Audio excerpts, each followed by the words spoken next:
pitcher all the way. It looks like they might be making a sub out there on the mound. The Riptide hitters, the second time through, just seem to really get a hold of every single pitch that Tornero was going with. Yeah, Tornero this half inning had trouble finding the strike zone, and some big hits in pivotal situations have put the Orange County Riptide out in front 6-0 as we take a short break.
Eric Cruz comes in of relief of Joel Tornero, who surrendered 6 runs this inning against the Orange County Riptide. Cruz was in the ball game the last time that the Pirates and the Riptide faced off. He'll face Austin Krisick, who lifts this one out towards right field and deep.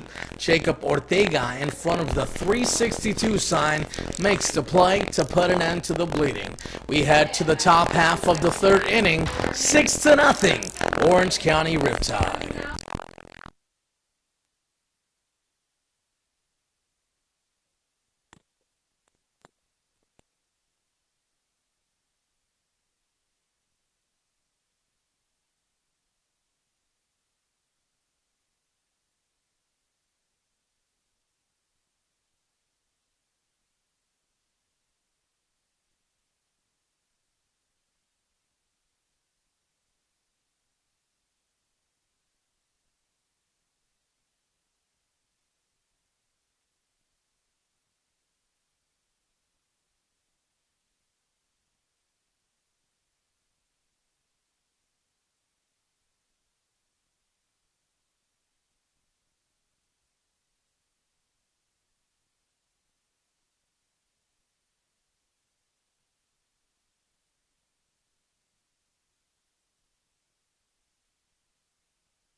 We head to the top half of the third inning, only the top half of the third inning, and we've been playing baseball for an hour, so fans, it might just be one of those games. Mike Ashley is back on the mound for the Orange County Riptide. He'll face David Reyna as this pitch is below the knees for a ball 1-0. Kyle Soberano, Trenton Paulus, and if anyone gets on, Darren Taylor. In between innings, the head coach for the Ventura County Pirates, as this pitch is fouled back towards the backstop, had a team meeting in front of the dugout, perhaps encouraging his squad, saying, hey, it's still early in the ballgame, it's 6-0, let's go ahead and show the Riptide what we are made of. The Riptide jumped out 6 runs in that last inning. This is a critical half inning now for Mike Ashley out on the mound. Do not allow an immediate response, and you can be cruising to a nice, easy victory. That is a good-looking slider on the outside half. 1 ball and 2 strikes now the count. Ashley has 1 strikeout on the ball game so far. That came to Kyle Soberano in the top of the first inning to open up the ball game, as the 1-2 is on the outside half. Similar looking pitch, this time outside of the zone to even up the count at 2-2. There is a right-hander getting loose and warm in the bullpen for the Orange County Riptide. Ashley gets the sign, delivers a 2-2 pitch off the end of the bat, popped up towards the right side of the field. Colton Freeman is calling for the baseball, but T.C. Simmons says, come on, man, who's the boss? Yeah, TC, you could tell, opening up the lungs, screaming for that ball, showing off the speed, too. That was probably about a 40-yard run that he made to get to that ball. Both these infielders, or outfielders, excuse me, all of them are playing relatively shallow, not showing too much respect to these Pirate hitters. A righty on lefty matchup for Kyle Soberano, who struck out swinging his first time up. And more times than not, the center fielder does have, dibs on a fly ball. So you can see why Colton Freeman allowed T.C. Simmons to take charge. As the 1-0 pitch evens up the count at 1 ball and 1 strike. That was an outside fastball swung on and missed by Kyle Soberano. And Chaz, we alluded to this during the bottom half of the second inning.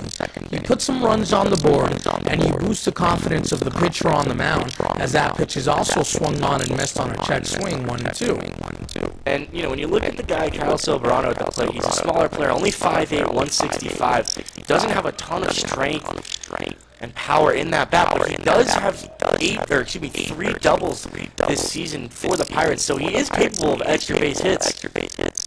Let's see if he can pooch something over the outfielders. 1-2 is an outside fastball to even up the count at 2-2. And that's one of the things that I really enjoy about baseball. It's definitely not about your size. You see players like Aaron Judge in the game, and then you see Jose Altuve. Of course, Altuve, takeaway 2017, is an all-around impressive hitter. As a 2-2 is tipped into the catcher's glove for strike 3. Throw it around the horn, Charlie Taylor, 2 away. Mike Ashley showing more and more confidence out there and showing more and more confidence in that fastball. His command just keeps getting better and better.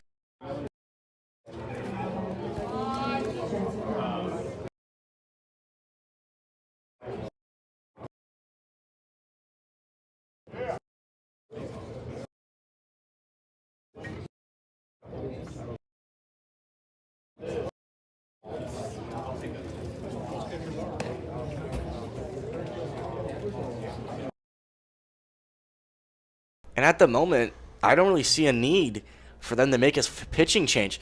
Ashley's pitch count is not too high, and he's absolutely dealing out there. The 1-0 is chopped foul towards the left side and out of play. Yeah, I think this is a good situation for Mike Ashley to start incorporating those challenging pitches and, above all, get those reps in, become more familiar with the strike zone and the way he wants to locate perhaps his breaking ball and the way he just wants to mix up his pitches and use them towards his advantage. Here comes the 1-1 pitch, too far inside for a ball, 2-1. And I know at this point in the game, 6-0, it looks like the Riptide have a good opportunity to seal the deal, but I can very well guarantee you that Mike Ashley is treating this like a close game. Here comes the 2-1 pitch on the outside corner, located for a strike, 2-2. Nice pitch. Also, really good framing there from Charlie Taylor behind the dish. Yeah, that's something that we've seen from Charlie Taylor and something that we have got to appreciate. We have seen an inconsistent strike zone throughout CCL play.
As follows.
Now batting for the Riptide from Washington State University, third baseman number 20. I got 2 batteries. Cody No, I know. Reeves. Batteries are from 2019. Yeah.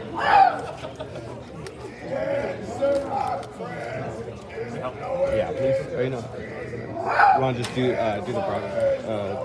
Thing, what are we doing here? So right now we got 1. Oh, okay.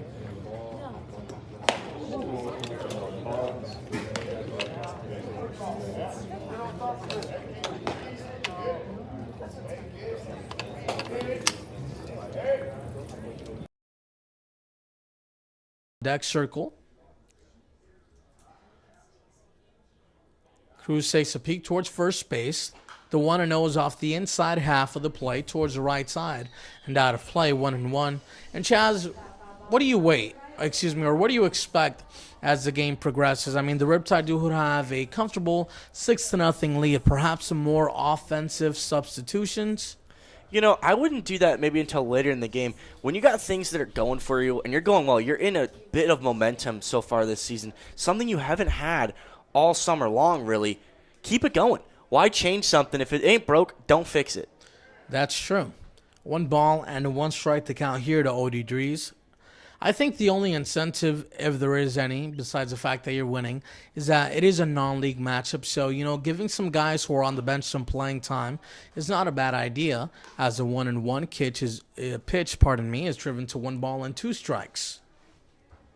And a lot of the guys in today's lineup are players that haven't gotten a lot of playtime. This is their opportunity to show, and I don't think they're going to want to be taken out either.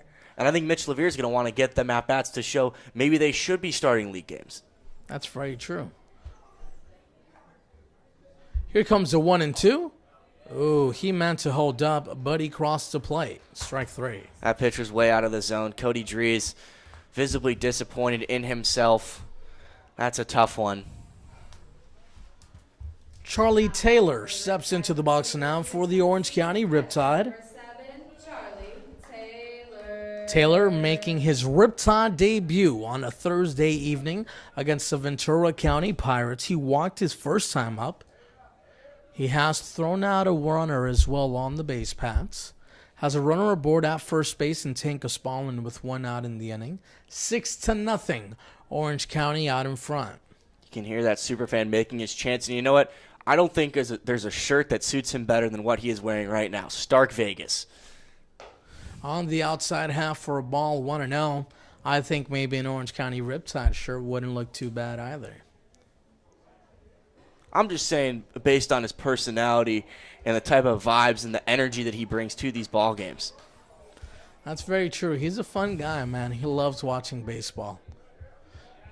Here comes the 1-0 pitch. That one is way outside of the zone. 2 balls and no strikes now the count to Charlie Taylor as Ephraim Cervantes awaits in the on-deck circle for the Orange County Riptide.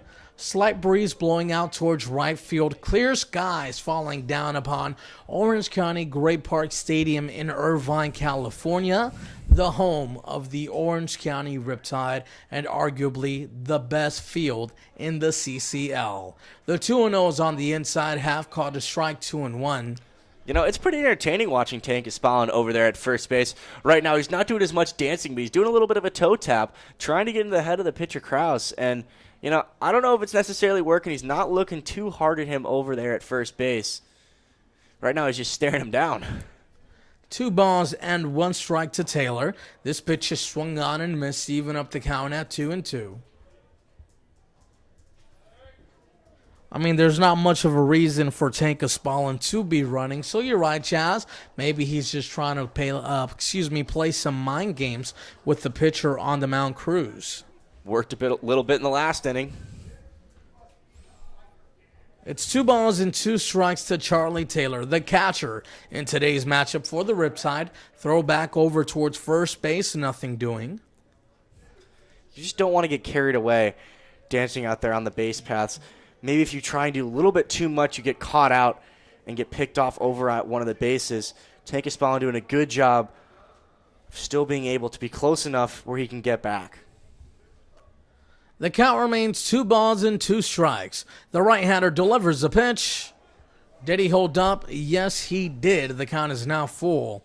3 balls and 2 strikes for Charlie Taylor, on the verge of reaching aboard safely for his second time today via the walk.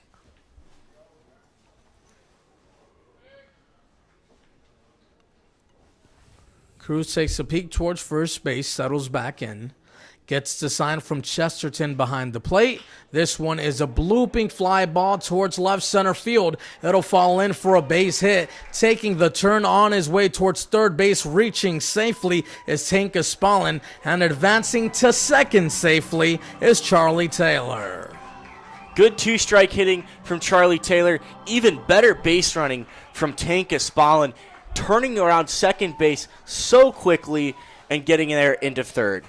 Also allowing Charlie Taylor to advance into scoring position as well.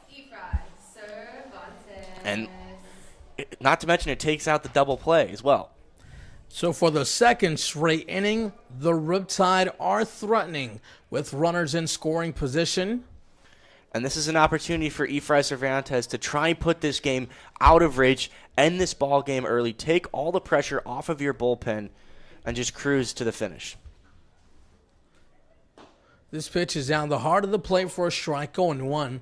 Cervantes came up with the bases loaded his last time up. During that at-bat, Tanka Spallin scored down the line from third base on a pass ball. Cervantes ended up working out a walk, so he has yet to record an official at-bat. He's down in the count at 0 balls and 1 strike. Cruz delivers a pitch. This one is lined right back up the middle for a base hit. The Riptide are looking to cash in on 2. The throw to the plate is well in time. Charlie Taylor was thrown out by an excellent throw from the center fielder, Trenton Paulus.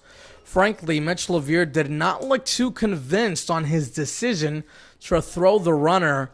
He's looking back at his dugout, holding his arms out in the air, perhaps saying, hey, it's a 7-run ball game. There's not much to lose. You know, we got to give props to Efrain Cervantes. That was some good hitting right there. Shot it right up the middle. Good thing for his confidence. He hasn't been swinging the bat well as of late. Charlie Taylor, though, not necessarily known for his running ability. Interesting decision from Mitch LaVere to send him. 0 balls and 1 strike. Yeah, I'm pretty sure if it's a closer ball game and perhaps a league matchup, he does not send him. Of course, there was no reason for him to do it anyway, considering the fact that he has the top of the lineup 2 up. And there was only 1 out in the inning. But Mitch LaVere is the head coach, so all we may do is go ahead and give our opinion, but ultimately respect his decision. It's 1 ball and 1 strike for T.C. Simmons at the plate. Fortunately for Efrain Cervantes, he was able to cash in on an RBI that last play.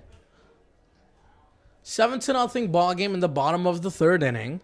Cruz remains on the mound for the Pirates.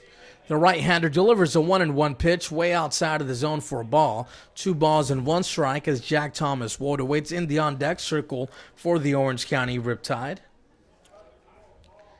The Riptide scored 6 runs in the bottom of the 2nd. They've scored once here in the bottom half of the 3rd inning. TC had a really nice RBI single in his last at-bat. Here comes the 2-1 pitch. That one has a bottom fall out of it. 2 balls and 2 strikes now the count. A different dynamic to this ball game as opposed to the first time these two teams met. In that first game, the final score was 5-4. It's 7-0 Riptide, and we're only in the bottom of the 3rd. They've done a lot better job of capitalizing on their opportunities. That's something they've struggled with throughout the season. Even in the last couple of games, they've only put up 4 and 5 runs while amounting double-digit hits. A lot of times that doesn't add up. And the reality is they left bases loaded. They left multiple runners in scoring position. And today they haven't done that. They've done a really good job of driving in runs when they have the opportunity to do so. Full count to T.C. Simmons as Efrain Cervantes leads off the bag at first base. Cruz looks over his shoulder. Now gets the sign. Delivers the payoff pitch. Pokes the opposite way, but right into the glove of Darren Taylor. The Riptide tack on an additional run as we head to the top half of the fourth inning. 7-0 Orange County.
To the top of the fourth inning we go. New pitcher on the mound for the Orange County Riptide. Jake McBride taking over on the bump. What an outing for Mike Ashley. 3 innings pitched, no hits, no runs. That's how you bounce back from a tough performance, by throwing, he didn't do much wrong at all. That is exactly what you want out of a pitcher.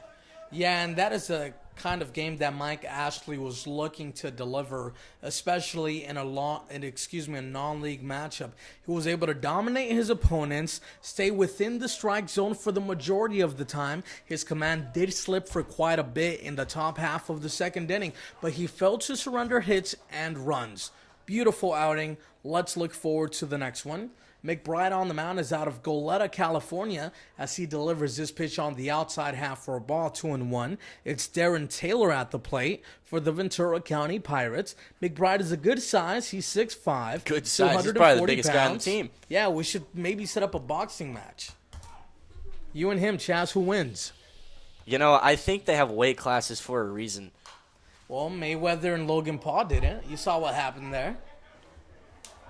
I'm also not the greatest boxer in the history, greatest defensive boxer in all of history, so. That's true. Look at you taking a jab at Mayweather. Instead of saying he is the best boxer in history, he is the best defensive boxer. That's still a compliment, big compliment, right? A backhanded one, maybe? Not at all. Floyd Money Mayweather makes money. He's one of the great boxers of all time, but I don't know if I could say he's better than Muhammad Ali. Yeah, it's tough just because, Floyd Mayweather is an all-around stud, but it was in a different era, as this is a ground ball towards the left side. Outstretched play! Oh, man. Efrain Cervantes did an excellent job to get to the baseball, but the speed of Darren Taylor did not allow him the opportunity to make the throw. Great dive to keep that ball in the infield, just on the exchange, unable to do it cleanly, and that allowed Taylor to reach base safely. Jacob Ortega steps into the box now for the Pirates, has a runner aboard at first base. Taylor reached on a single. Righty on lefty matchup for Jake McBride. Delivers a pitch on the outside corner for a strike, 0-1. It's another player out there on the mound that could really use the confidence right now. In 4 innings pitched, he's given up 8 earned runs. He's just really not been able to get into a groove so far this summer. Be huge for him to get a quick inning, get some good, maybe a strikeout here and there. Continue to build the confidence of this entire Riptide roster, and that's going to be huge, especially given the 1-4 start. Here comes the 1-1. That's on the inside half. Look good from here, but not from home. 2 balls and 1 strike now, the count.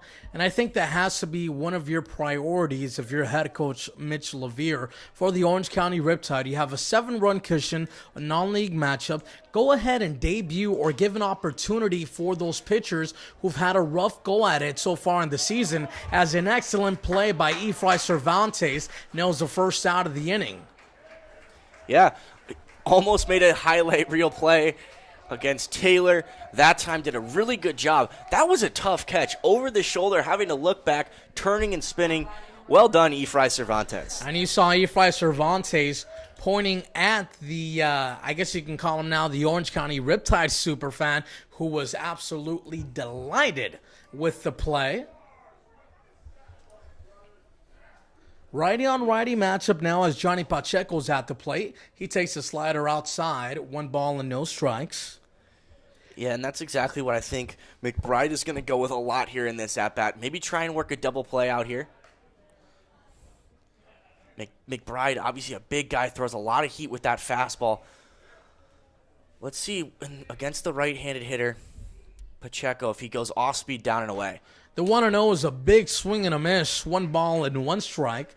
McBride, one of those rare pitchers that actually is a switch hitter at the plate, but on the mound, he throws strictly from the right side. I believe he might be the only switch hitter on the entire roster. Yeah, we got to get him in the lineup as well. Here comes the 1-1. That's another big hack and a miss. 1 ball and 2 strikes now for Johnny Pacheco as Jason Ajamian awaits in the on-deck circle for the Ventura County Pirates.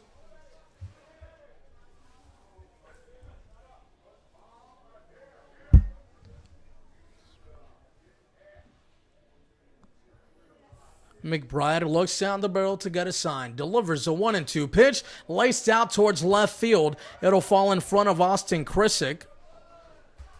A 1-out single for Johnny Pacheco. Puts runners aboard at first and second base with 1 out for Jason Ajamian. That's just good hitting. Nothing more. Pacheco pulling that ball in the left field, getting himself a base hit, the second hit of the ball game for the Pirates. And for them, you just got to think chip away. They're down 7 runs. That most likely is not going to all come in 1 inning because, you know, it's just tough to do that. And if you're able to maybe get 1 run here, 2 runs there, 3 runs here, next thing you know, that lead starts to shrink and you're putting pressure on that Riptide team. That ball is in there for a strike, 0-1, and I think that is a good outlook on the situation, especially early on in the ball game. You said it well, Chaz. You do not have to get all of your runs back here. Chip away at the deficit and work your way back into the matchup. As the 0-1 pitch is a chopper towards the left side and out of play. The count is now even. Or check that, the count is now no balls and 2 strikes to Jason Ajamian. As Carmelo Hernandez is not on deck, that is actually Bradley Chesterton, who came in as a defensive substitution during the top half of the 3rd inning. And you know, if you're the Riptide, you just want to avoid giving up that big inning. Don't allow them to come back in a chunk. Because like that is a big confidence booster for them.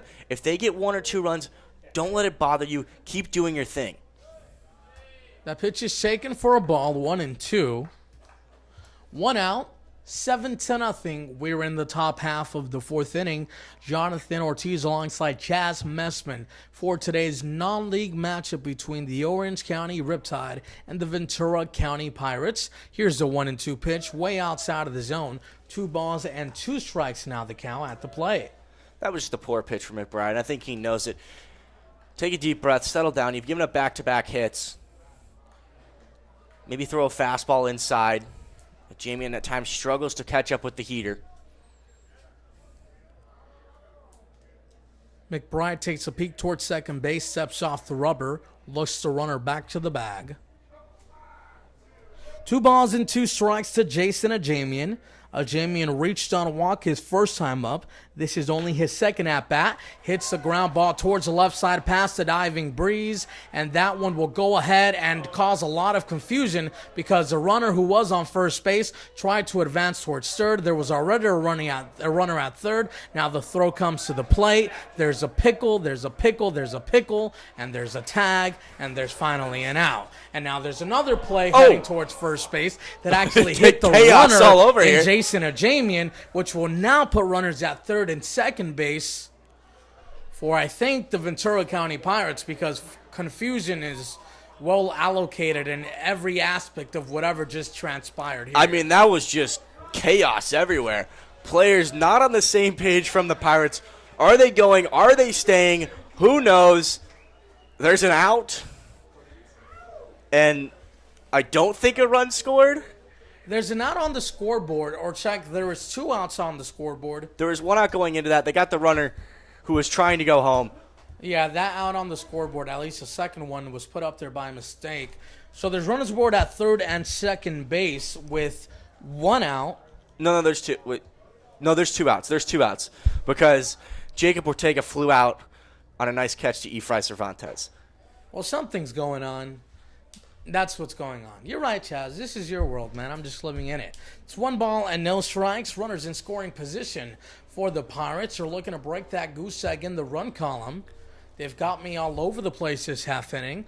But, now we're settled down. We're ready to call a baseball game. As this pitch is below the knees at the dirt. 2 balls and no strikes. And you've got to just wonder what Jason, or not Jason Ajamian, but Johnny Pacheco was thinking on that play. Darren Taylor was holding up from the beginning. It was not a late stop sign. And Pacheco was well on his way towards third base with no hesitation whatsoever. So unless he was running with his eyes closed... He definitely had that predetermined that he was going. As I was saying, unless he was running with his eyes closed, there was no reason for him to go. Seriously. I mean, I don't know how much the third base coach looks like the runner, as this is a ground ball, tough play at third base, and that is completely wide of the bag. A throwing error there by Cody Dries will allow the Pirates to put 2 runs on the board, and then the recover throw by Colton Freeman is not in time to the shortstop Efrain Cervantes, who tried to apply the tag to Carmelo Hernandez, or check that, Bradley Chesterton. Not an easy play there from Cody Dries, throwing the ball on the run. I think he may have just rushed it a little bit. He had a bit of time to set his feet and make a good throw over to first. The Riptide had an opportunity to stop any chance of the Pirates trying to chip away a bit at that lead. A couple mistakes, and just like that, the Pirates are on the board.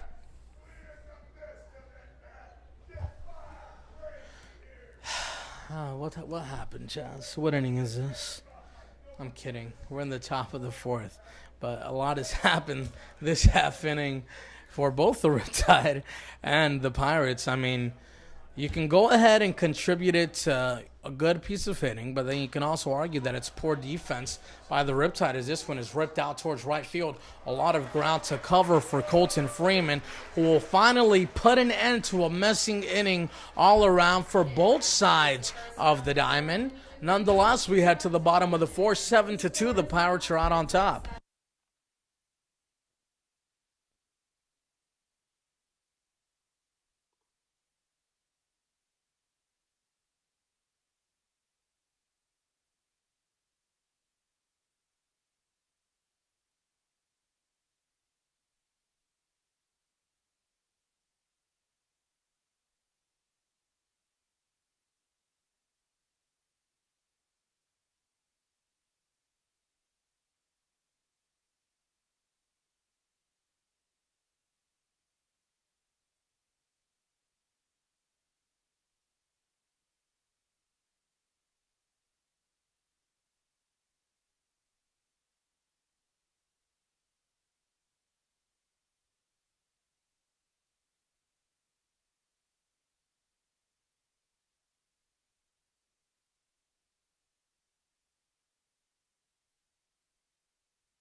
Number 19, Jack Thomas Wood. Jack Thomas Wold steps into the box now. Eric Cruz remains on the mound for the Ventura County Pirates. 7-2 ball game in the bottom half of the fourth inning. It'll be Jack Thomas Wold this half inning leading things off. He hits a soft ground ball towards the left side. The third baseman, Darren Taylor, is there. He makes a strong throw over for the first out of the inning. I like the aggressiveness there from Jack Thomas Wold. He's a player that could really use a hit right now. We're talking about all these players that are getting more and more confidence. That's really going to help as we move into the league season and as these games get tougher and tougher. Darian Williams steps up to the plate for his third at-bat of the evening. He struck out swinging his first time up. Then he delivered a 2 RBI single during that bottom half of the second inning. Takes the first pitch on the outside corner for a strike, 0-1. 2-7 ball game. It was a messy inning during the top of the fourth. Some defensive That might be a little bit of an errors. understatement. It was all over the place. Yeah, some running errors on behalf of the Pirates, and then a throwing error from Cody Dries allowed Ventura County to score 2 runs on a ground ball towards the left side. As this pitch is on the outside corner once again. Now it's no balls and 2 strikes with Darian Williams, who's looking to avoid strikeout number 2 on the day. Colton Freeman awaits in the on-deck circle. He did strike out in his first at-bat, but he reached base safely on the pass ball. Yeah, so, score that any way you'd like to. At least in his stats, it doesn't reflect all too kindly. Here comes the 0-2 to Williams. Swung on and missed. 2 strikeouts on the afternoon.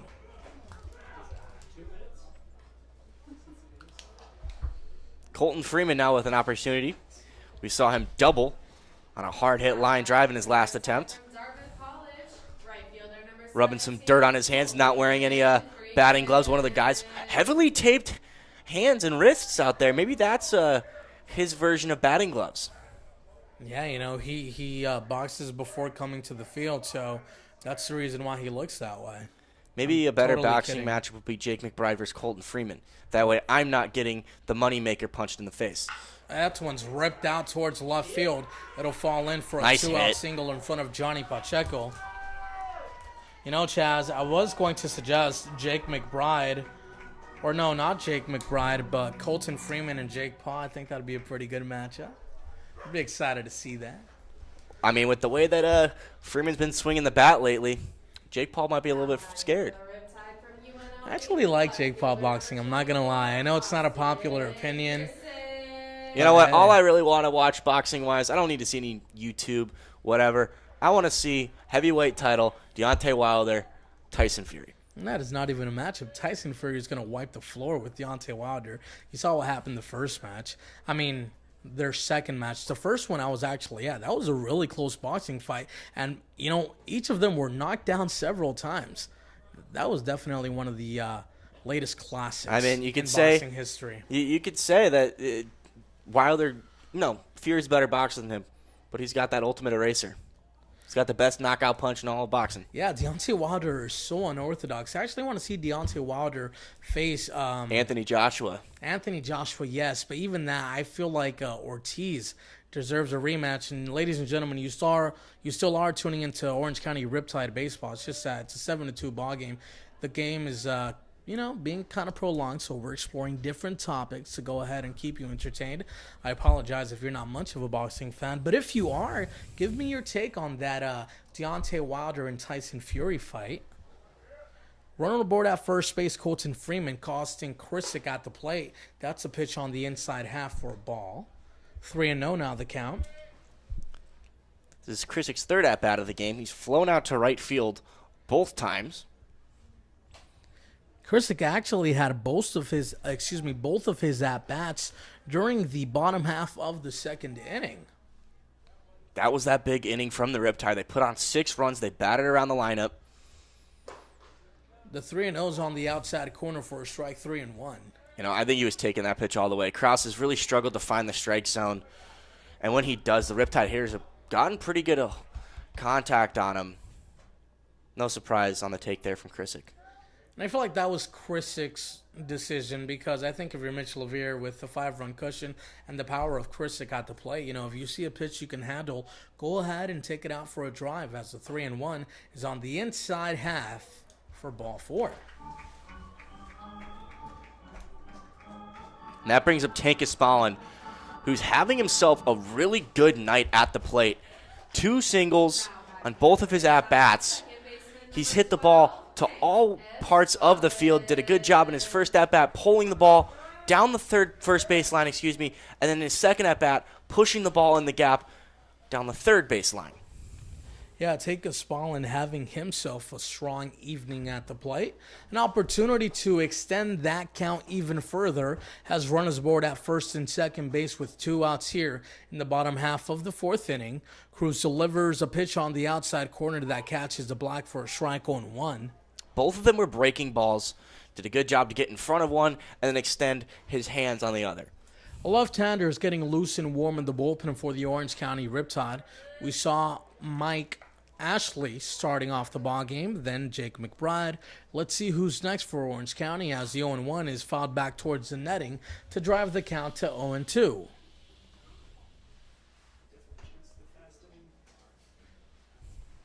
Seven runs, 8 hits, 1 error for the Riptide. 2 runs, 3 hits, no errors for the Ventura County Pirates.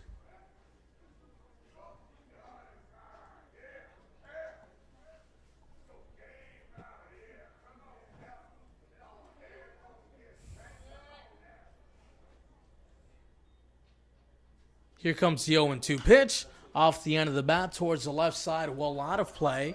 A group of little leaguers chasing after the foul ball. As you may know, what is their incentive to bring it back? Well, if they do, they exchange that foul ball for a replica baseball signed by a member of the Orange County Riptide baseball team. I got a question. Do you think that they know, whoever's running the table, who signed that baseball that they're giving to the kid? I'm sure they do, right? They tell the kid, oh, yeah, this guy signed it. My biggest problem is that they haven't asked you to sign a baseball, as this is lifted towards the left side. It's going to be worth something one day. Exactly. David Reyna on the outskirts of the grass in shallow left field makes the play as we head to the top of the 5th inning, 7-2, Orange County out in front.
Jake McBride continues on the mound for the Orange County Riptide. He'll face off against David Reyna to lead things off here in the top half of the 5th inning. It'll be David Reyna leading things off on deck, and following him is Kyle Soberano, Trenton Paulus, and Darren Taylor, if anyone gets on. David Rain has been really good defensively. However, he's really struggled this season, hitting 0-6-1. Only 2 hits in his 33 at-bats coming into the ball game. He's definitely a guy that's going to need a hit. The 1-1 is on the outside corner for a strike. Nice fastball, though, on the outside corner from Jake McBride. 1 ball and 2 strikes now the count. And Chaz, now it is a 5-run deficit for the Pirates. So they're doing just what you mentioned at the top of the 4th inning, as that one is swung on and missed for strike 3. Throw it around the horn, Charlie Taylor. That is the first strikeout of the ball game for Jake McBride. Good usage of the fastball, then countering that with the breaking ball to get the strikeout. Well done. Oh, now we're seeing the third base coach for the Pirates trot out down to his little coaching box. He wasn't there the last at-bat. Kyle Soberano swings and misses at the first pitch he sees, 0-1. Yeah, big guy throwing heat. Soberano just could not catch up to that fastball. Soberano has struck out twice already in this ball game. Both of those strikeouts were against Mike Ashley. Those were the only pair of strikeouts in the ball game for Ashley on the mound. Ashley went a complete 3 innings, surrendering no runs, no hits, and recording 2 strikeouts. Did give up a total of 3 walks. This is towards the opposite side, a 1 hopper to Efrain Cervantes. Strong throw over towards first base, 2 away. Jake McBride working quickly through this inning. Be huge for him, as we mentioned before, just to get that 1-2-3 inning out of the way. I mean, that just goes absolutely, it does wonders for a pitcher's confidence to retire every batter that they face in an inning. Because that's the goal when you go into it. Paulus has back-to-back comebackers in the ball game so far. This pitch is outside of the zone for a ball, 1-0. Darren Taylor waits in the on-deck circle for the Pirates. 7-2 ball game. We're in the top half of the 5th inning. Mike Ashley opened up the ball game for the Riptide, as we mentioned. Now Jake McBride is on the mound. We did see some action in the bullpen, so perhaps this is the final inning of McBride's outing. Yeah, once again, what an outing from Mike Ashley. 3 scoreless innings, didn't give up a hit, didn't give up a run. Exactly what you want out of your starting pitcher. You can't ask for anything more. Here comes the 1-1. Or check that was a 1-0. Now it's 2 balls and no strikes. And Chaz, as you've mentioned, the recent success for the Orange County Riptide has been led by quality starting pitching. Yeah, Noah Owen in last night's game gave up 2 in his 5 innings of work. And the night before, Brady Lejeune-Diacutis went just over 4 innings, didn't give up a run. And in that game involving Lejeune, we cannot forget about the pitcher who came in relief and just shut down the ball game, and that was Ash on the mound for the Riptide as that pitch is taken for ball 4. Yeah, Ash came in to close that game. Andrew Pogue also tossed about 4 innings. Got his strikeout pitch working on that slider. Oh, yeah. I mean, we also cannot forget about Pogue. I mean, that game was just a brilliant pitching performance all around by the Riptide. As was last night. Pogue and Ash. As was last night. And we were talking about that maybe being the Achilles heel of this Riptide team. And as of late, the pitching's been the most consistent thing. Yeah, and it looks like the bats are following right behind good examples from the pitching. 1 ball and no strikes to count here to Darren Taylor. Taylor flew out towards center field his first time up. Then he came around to score on a single in the top half of the 4th inning. Takes the second pitch of the at-bat outside of the zone for a ball, 2-0. A left-hander getting warm in the bullpen for the Riptide. The home plate umpire brushing off some dirt from the home plate.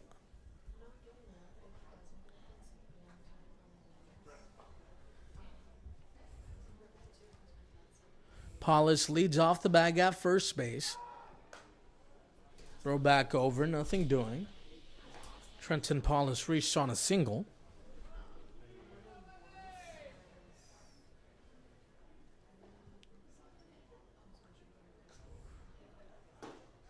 That was a good-looking breaking ball there. 2-1. The sun is starting to set in Irvine, California. The lights should be turned on soon, and as a matter of fact, they are on. Right on cue. Right. Here comes the 2-1. That one's laced out towards left field and deep. May be trouble. Sure enough, it is. You can wave goodbye and perhaps some more. 2-run home run off the bat of Darren Taylor cuts his deficit to 3 for that the Orange ball was County absolutely Riptide. crushed, and just like that, we got ourselves a ball game. We were talking about they got to hold off the big inning. Jake McBride needs to shut things down right now, although it looks like they're going to be making a pitching change. But the Riptide need to end this thing right here, because if they don't, they're going to be in for a dogfight once again. Yeah, that's what the Orange County Riptide were looking to avoid. They wanted to debut some arms that were not seeing a ton of action, but it looks like they might need to go towards their arsenal that has seen some continuous action to keep them in the ballgame. We'll take a short break. 7-4, the Riptide out in front.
Jacob Ortega steps into the box now. New pitcher on the mound for the Orange County Riptide, as this is a chopping ground ball towards the right side. Tinka Spallin is there. Quick work from Sam Hasagawa, huh? Yeah, Sam Asagawa goes ahead and shuts the door and kind of just shuts down his One intro pitch, as one well. out. Yeah. So we head to the bottom of the fifth. We'll tell you more about him when we come back.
We head to the bottom half of the fifth inning, 7-4 ball game in favor of the Orange County Riptide as Cody Dries leads things off this half inning for Orange County. It'll be Dries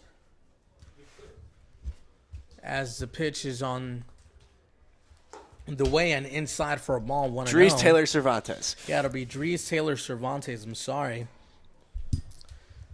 And Eric Cruz remains on the mound for the Ventura County Pirates. This is his third inning of work now. Struggled with command early, gave up a run, but he's settled in as of late. The 1-0 is on the inside half, runs too far inside 2-0, and Chaz, a new dynamic and a different dynamic to the game. At one point, Orange County was ahead 7-0. Now it's a 7-4 ball game, a much more close matchup where they have to put together some quality at-bats and look to extend that cushion. Dries walked in his first at-bat, struck out in his last one, really struck out in a pitch he didn't want to swing at, just could not hold back on the rising fastball. The 2-0s on the outside half somehow caught the black, looked like a ball. Even our scoreboard operator called it a ball, but it's 2-1. Someone let him know.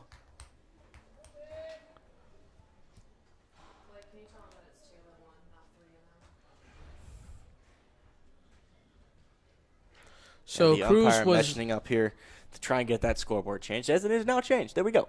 all right. Now we got it. The 2-1 is swung on and missed. Big hack there. Now 2 balls and 2 strikes.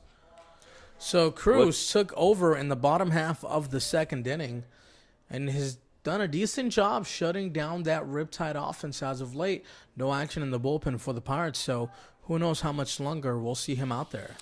Looked like he got him with a changeup on the last pitch. Wouldn't be shocked if he goes right back to an off-speed one.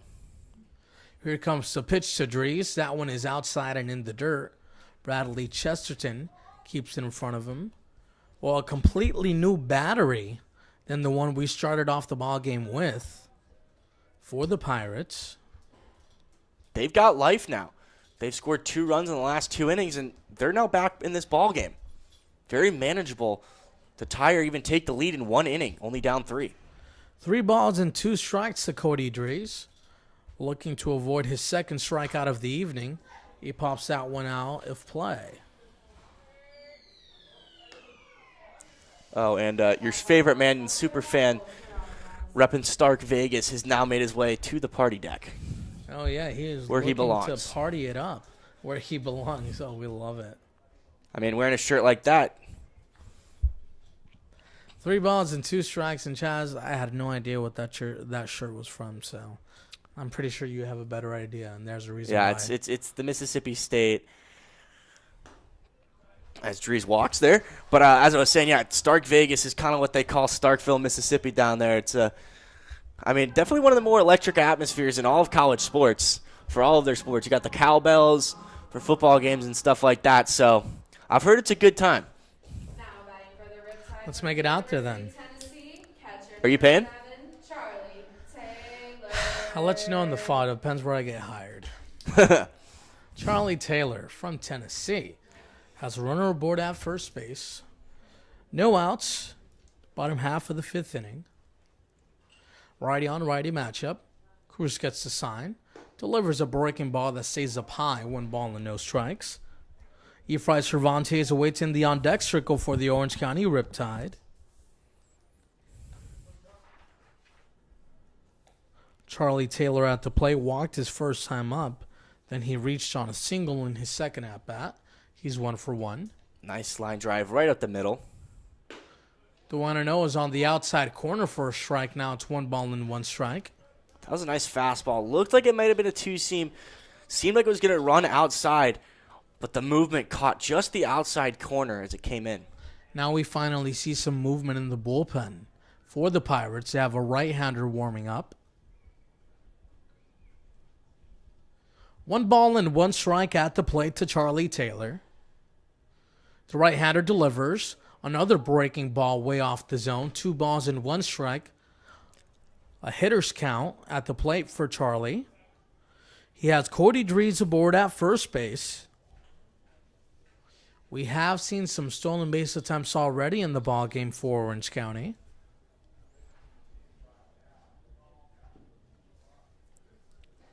We haven't seen a stolen base attempt from Cody Drees yet this summer. I don't know if this is the time to do it, though. Maybe a hit and run, maybe not. On the outside corner, just misses the edge for a ball. 3-1 now the count. And of course, this is only his first game with the Orange County Riptide. But early on, Chaz, we can say that Charlie Taylor at the plate has done a nice job of stringing together some quality at-bats. He's seen a lot of pitches and is making the pitchers work. Yeah, got himself a single and got himself a walk. Right now he's 1 for 1. The 3-1 is laced towards right center field. It'll find a Now he's gap got and an it'll extra find base some hit. more. That one will hit up against the fence. The runner takes the turn. He's on his way home. The throw to the plate is non-existent. Off the RBI double off the bat of Charlie Taylor. Makes the ball game 8-4 in favor of the Riptide. Great hit there, right into the gap between right and center field. Extra base hit, double, RBI. And Jonathan, these Tennessee boys, they're living up to the hype early. Yeah, Charlie Taylor is providing that outing that the Orange County Riptide were hoping for. Defensively behind the plate, he has done very well. And at the plate with the bat, he's been doing extraordinary also. Has 2 hits on the evening, including an RBI. Has reached base safely 3 times in a row as this pitch stays above the chest for a ball 1-0. This is a good opportunity for the Riptide to regain some momentum in this ball game. We mentioned they jumped out to a 7-0 lead. Now, the Pirates were able to cut it down to only a 3-point lead. It's now at 4. Keep piling on with a runner in scoring position and no outs. Get yourself back in control. Here comes the 1-0 pitch to Cervantes. Stays up high, 2-0. So Cruz has had trouble with his command this half inning. He walked the first hitter he faced, Cody Drees. Then Charlie Taylor had a full count and ripped a double towards the right center field gap. He's behind in the count, 2 balls and no strikes to Efrain Cervantes. And that double was an absolute missile. Drees scored from first to home, standing up. Here comes the 2-0 pitch. That's on the outside corner and below the knees for a ball 3-0. And, you know, another good feature from today's ballgame that we have to go ahead and acknowledge is the fact that these Riptide hitters have strung together quality at-bats because they are laying off of pitches outside of the zone. 3 balls and no strikes. Here comes the pitch on a platter for a strike down the heart of the plate. It's 3-1 now the count. As we mentioned earlier in the inning, there is a right-hander getting loose and warm in the bullpen for the Pirates. Let's see how long until their head coach decides to put him into the ballgame. The top of the lineup in T.C. Simmons awaits in the on-deck circle. At one point, it was a 7-run ballgame in favor of the Riptide. Now it's 4 runs, as this one's on the outside corner called a strike. Oh, he did not like that one. It'll drive the count full 3-2. Yeah, Cervantes was not happy about the called strike on the outside corner. Efrain only got his 2nd walk of the season earlier today. Has 1 walk in today's ball game, including an RBI single that came off his bat in the bottom of the 3rd inning. The bottom of the 2nd, a big inning for the Riptide. They scored 6 runs in the bottom of the 3rd. They scored 1. Breaking ball that stays up high for ball 4, and that might be it for the Pirates right-hander on the mound. And sure enough, it is. We'll take a short break. We'll be right back.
Sebastian Cepeda takes over on the mound. For the Pirates, right-handed pitcher, facing T.C. Simmons at the plate with runners aboard on first and second base and no outs here in the bottom of the fifth inning. The first pitch is in the dirt, kept in front by Bradley Chesterton. 1 ball and no strikes. Zepeda's off to a pretty good start this summer. 2.25 ERA, pitched 4 innings, struck out 8 batters, only given up 3 hits. 1 ball and no strikes to T.C. Simmons, who hit a comebacker in the bottom of the first inning. Then he had a 2 RBI single in the bottom of the second and lined out towards third base in the bottom of the third. 1 for 3 on the evening for him so far. Has Jack Thomas Wood in the on-deck circle. Has Efrain Cervantes have first, Charlie Taylor at second. Here's another pitch in the dirt. Misses as well. 2 balls and no strikes. And going back to TC's RBI single back in the second inning, that was one of many line drives, hard hit up the middle that we've seen tonight. These Riptide hitters have seen the pitchers extremely well, and they've shown it. I mean, Charlie Taylor's on second base because he hit a hard line drive into the gap between right and left center. 2 balls and no strikes. Cepeda on the mound, steps off the rubber. Looks Charlie Taylor back to the bag.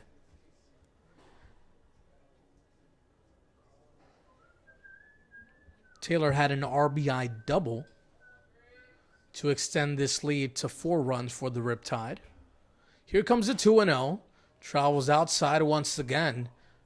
3 straight pitches in the same location. Yeah, Cepeda was a guy didn't seem to have a lot of control even in his warm-up. T.C. Simmons, very cautious approach, and I wouldn't be shocked if Jack Thomas Wold does something similar. Yeah, if it wasn't, Jack Thomas Wold behind him, perhaps T.C. Simmons would get the green light.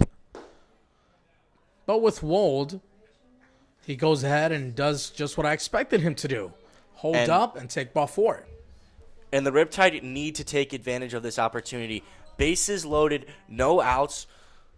The Pirates have gotten back into this ball game. It's only a 4-point ball game. You need to capitalize. Take command back of this game. Put it out of reach once again, and don't let them get back. Loud Gamer says, I just hope both teams have fun.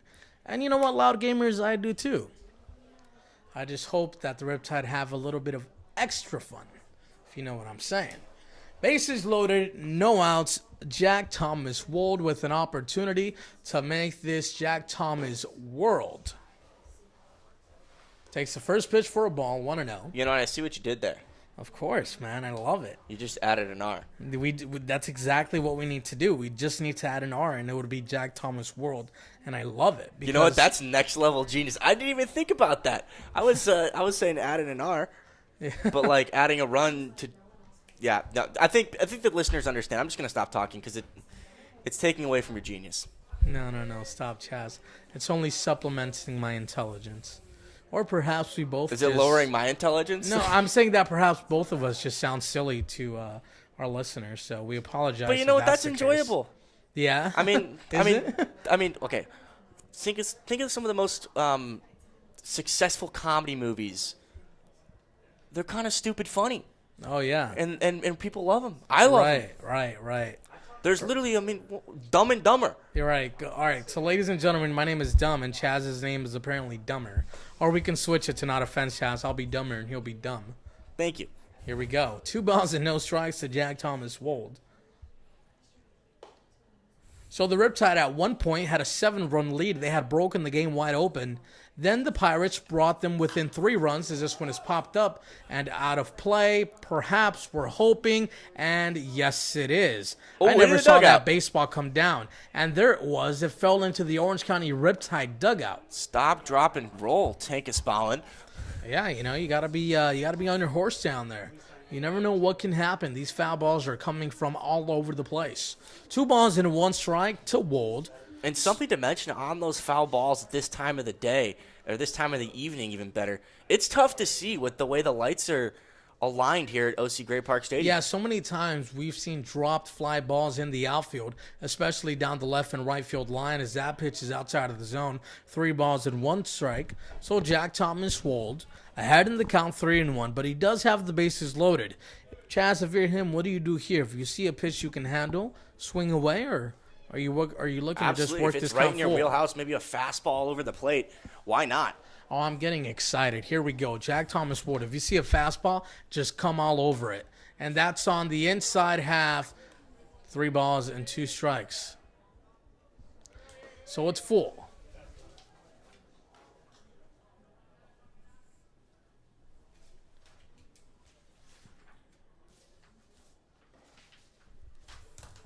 The bases are loaded. The count is full. It's a righty on lefty matchup. Jack Thomas Ward in the driver's seat to deliver a big inning for the Orange County Riptide. He asked for time at the plate.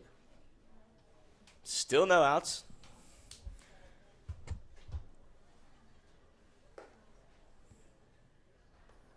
Cepeda taking his time out there on the mound.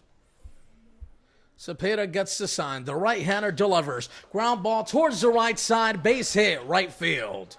The Riptide will play it station to station, extend their lead to 5 runs. RBI single off the bat of Jack Thomas Ward. And that's got to feel good for Jack Thomas Ward. Not only is he extending the Riptide lead, and they still have runners in scoring position, the base is loaded with no outs. He's been a player that hasn't quite been hitting the ball well as of late. Maybe that's him just getting back into the swing of things. Yeah, we saw it happen for Reed Spenrath. Had been struggling, and then he got a blooper towards left field, and he had a great rest 2 of the doubles game. last night as well. Exactly. You see, that's all it takes to break out of that slump. Bases remain loaded with no outs for Orange County. Derek Shaver coming in relief of Adarian Williams. At the plate, good start for Derek Shaver. Hitting .300, 3 hits in his 10 at-bats. Shaver with a great opportunity to just put this game out of reach for the Ventura County Pirates. Cepeda delivers low below the knees, 2-0. So this time around, something different from the Ventura County Pirates. It's just, their pitchers are not finding the strike zone. Their first matchup against the Riptide, their starting pitcher did an excellent job of just consuming these at-bats, staying around the zone, and allowed the Riptide to fall into a further slump up until, the midway of the game where the bullpen came in and it kind of got out of reach. But from the beginning, these pitchers on the mound for the Pirates have had trouble locating the strike zone, and they've been hit hard. 10 hits already in the ballgame for the Riptide. The pitch to Shaver towards the right side and out of play. When talking about Derek Shaver, he's the definition of a utility man. He plays literally anywhere and everywhere, including pitching, in the infield. And, yeah, he's had some success. 2 balls, 2 strikes, bases loaded, 9-4, bottom of the 5th inning. And when you talk about Derek Shaver at the plate, we talked about him having a good fast start, getting 3 hits in his first 10 at-bats this summer. Struggled a little bit for his college season, only had 2 hits in his 17 at-bats, but he does have some power. Good athlete, 6'3", 207. One of his 2 hits was a home run.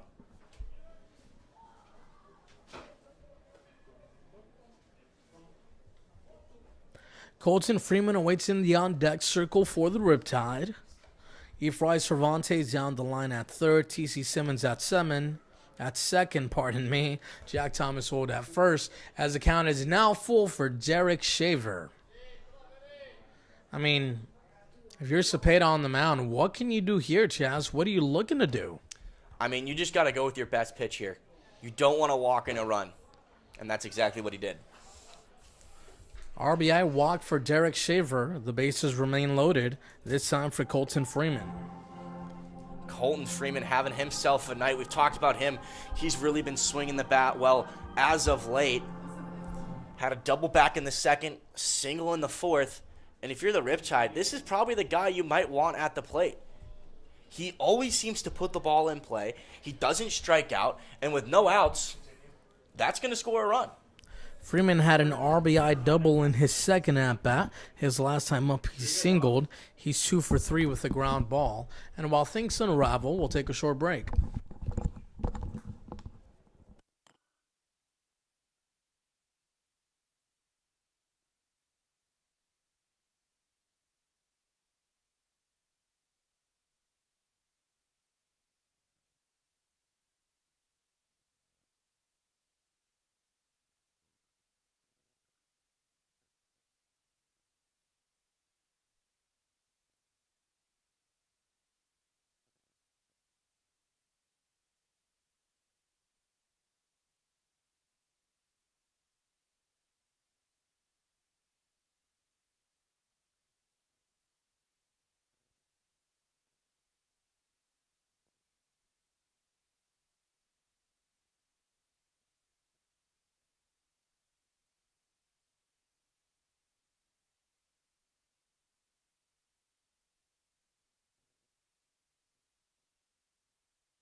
DeAndre Carter takes over on the mound for the Ventura County Pirates. He finds himself in a jam as the bases remain loaded for no outs, this time for Colton Freeman, who's found some success at the plate. 2 for 3. New pitcher for the Pirates, DeAndre Carter Jr. from Cal State LA, who's all conference at Los Angeles Valley College at the JUCO level. No balls and 1 strike to count here to Colton Freeman. Austin Krisick awaits patiently in the on-deck circle. 10-4 ball game in the bottom of the 5th inning. 10 runs, 10 hits, 1 error for Orange County. 4 hits, 4 runs, no errors for the Ventura County Pirates. I wonder what this is about. 1 pitch, and you're already having a mound visit.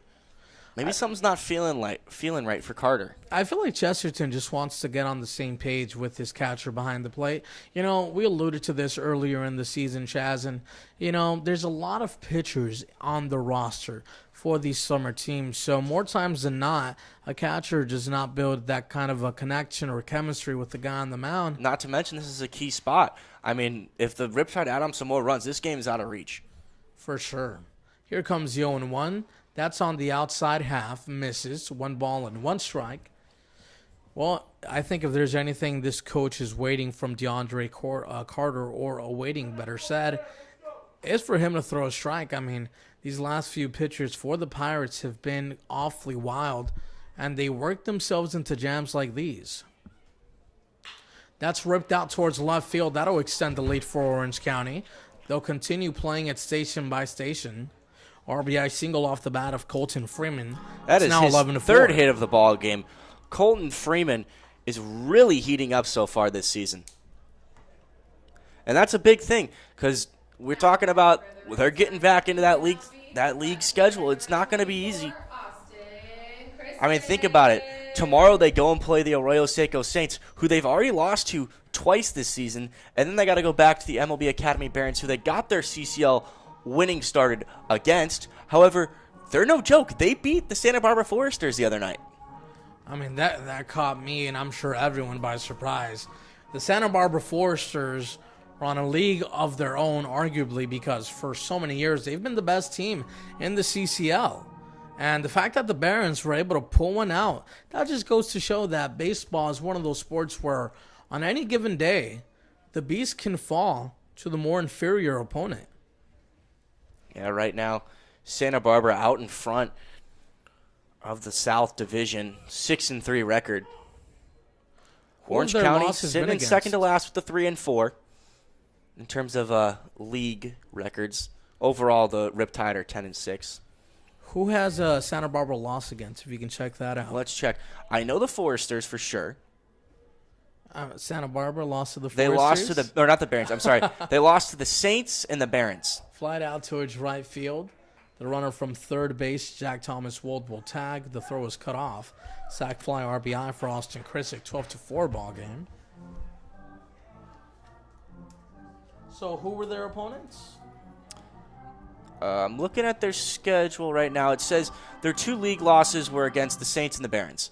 And then I'm assuming it's probably to them once again because I don't see a other game. Oh, okay. Maybe to Conejo?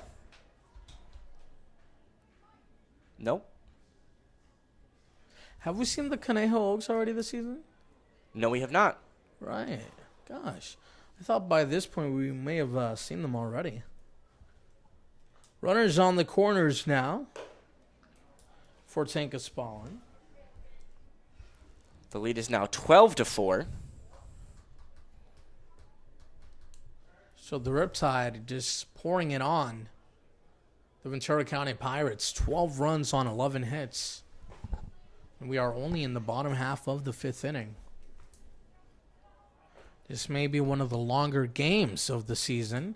It's definitely, I mean, to this point, it's probably the longest. It's already 8:30. We've been playing for 2.5 hours. Only in the bottom of the 5th. And Chaz, what is your thoughts, on having a mercy rule in baseball? I think for summer ball, I don't know where I stand with it, actually, in summer ball. I was going to say the games really aren't at the end of the, they're not really counting for much. But a lot of these players just want to play and get reps, and that's what summer ball's all about. So at the end of the day, the more at-bats they get, the more pitching opportunities that they have, the better they're going to become as baseball players. Now, when you're talking about maybe an actual college season and a team is blowing a team up by 20 runs and they're not even trying anymore, that's another story. Yeah, I think if there were to be a mercy rule as Tank Espalin works out a walk to reach aboard safely for his third time today, and Cody Dries steps up to the plate, and he opened up this inning, as a matter of fact, so he's already seeing his fourth at-bat of the evening. So I was saying, Chaz, if there was a mercy rule and there was a margin, I think it would have to be at least 8 runs in baseball.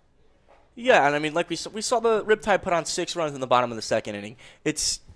It's definitely a topic. I think maybe a better one would be a pitch clock, and I obviously have it in some levels of college baseball, but maybe in the later innings, if it's an 8-point game or a 10-run game, that pitch clock just gets a little bit scrunched, and it's smaller, and just to get the game moving. Right. And as you mentioned as well, in summer ball, what these players are looking to do is get experience. They're looking to get reps. They're looking to see at-bats as the 0-1 pitch is on the outside half and the misses, 1 ball and 1 strike. And ultimately just some playing time, become more familiar, have the opportunity to better your skill set. And I mean, thinking about the guy at the plate right now, Cody Dries, he's in a position where he's right now not the number 1 guy at third base. He's going to want to try and show Mitch Levere why he should be playing more often and maybe be playing every day. This is an opportunity for him to show that I can get things done with runners in scoring position. Or what would you think of perhaps allowing, the coaching staff make that decision on behalf of their teams? I mean, I guess it makes sense if it's getting pretty late and teams got to go home. Yeah, I guess that'd be a fair assessment. 12-4 ball game, and we're in the bottom half of the 5th inning. This one is laced out towards left field. Pacheco has ways to travel. That one is over his glove. 2 runs will easily score for the Riptide. RBI double off the bat of Cody Dries. It's now a 14-4 ball game, Orange County. Dries with a good piece of hitting. Hard hit line drive out into left. Pacheco didn't take a great angle on that one. Got over his head. And the Riptide now lead by double digits. Catcher number 7, Charlie Taylor. So Charlie Taylor is also stepping up to the plate for his second at-bat of this half inning. He got the scoring started here in the bottom of the 5th for the Orange County Riptide. Had an RBI double. Taylor has reached base safely all 3 times today. Walked the first time around, then singled, then doubled. And we're talking about his earlier at-bat this inning. Hard hit line drive into the gap between right and center field. Good piece of hitting. Reached base safely every single time in his Riptide career. Obviously early, but a good start for him nonetheless. Oh, for sure. And that makes that catching spot just even more competitive behind the plate. You have people like Bajani, Beckstead, and you have Taylor competing for some playing time. So let's see how that's going to unravel and how Mitch Levere decides to manage that position moving forward. Of course, most catchers can also, hit in the DH spot, or perhaps they can play first base. As the count is now 3 balls and no strikes to Charlie Taylor. Efrain Cervantes awaits in the on-deck circle. And to start off the ball game already, most of the players in the lineup are players who have not seen a ton of playing time for the Orange County Riptide, so I doubt that we'll see some players come off the bench. The 3-0, big swing and a miss there. 3 balls and 1 strike. Obviously in a 10-run ball game now. 3 balls, no strikes. You're probably going to see a fastball. No surprise Mitch Levere is letting Charlie Taylor swing away. He's a guy that just wants to get some experience, see some more pitches, and build up his confidence as well. Yeah, at this point, these base coaches are out there for decoration for the Riptide. They've done their job. A 10-run lead is pretty much secure. Full count now for Charlie Taylor. I was going to say, before the center fielder out there, Paulus, moved back towards more center, he was shading towards the left side and left a big gap exactly where Charlie Taylor put that double. Left-hander getting loose and warm in the bullpen for the Pirates as the 3-2 pitch is on the outside corner and he catches a black for strike 3.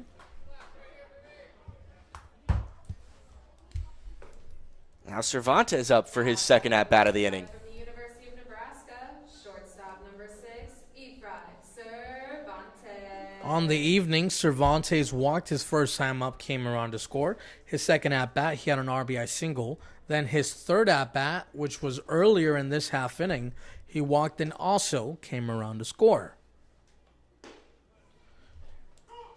That was On a the nice corner. fastball on the outside corner.